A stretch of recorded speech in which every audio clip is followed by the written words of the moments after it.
un véritable conte de fées télévisé. Voilà 20 ans que Nagui et Mélanie Page partagent le même quotidien. De leur amour sont nés 3 enfants, Roxane en 2004, Annabelle en 2008 et Adrien en 2012. Invitée sur le plateau du Buzz TV, celle qui joue actuellement dans Je m'appelle Georges, et vous, est revenue sur sa carrière, sur le choix du prénom de ses enfants et sur sa longue love story avec le présentateur de N'oubliez pas les paroles. Elle a notamment confié à Damien Canivez et Sarah Lecoeuvre qu'elle est toujours très proche de son époux. Malgré le temps qui passe, les tourtereaux continuent par exemple de se demander des conseils mutuels sur leur choix. On demande toujours l'avis de l'autre, a-t-elle lâché, avant de tempérer en précisant qu'elle ne faisait pas toujours lire tous ses projets à son cher et tendre. Le but ?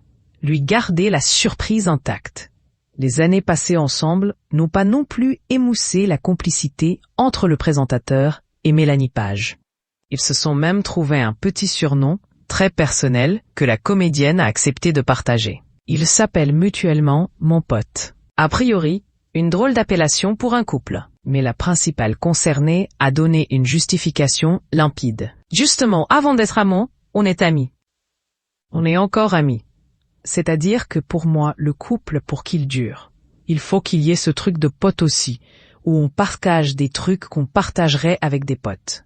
Ce n'est pas seulement d'être amoureux, d'aimer se toucher et s'embrasser, a-t-elle expliqué. En mars dernier, l'ex-actrice de Sous le soleil avait accordé en entretien à Gala. Elle s'était déjà réjouie de sa belle relation avec son dulciné. L'humour est vraiment un énorme socle pour notre couple.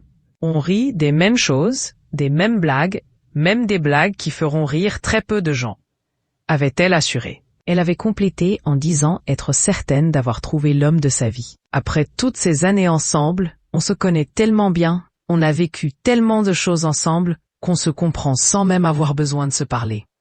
On sait qu'on ne retrouvera jamais ça avec quelqu'un d'autre.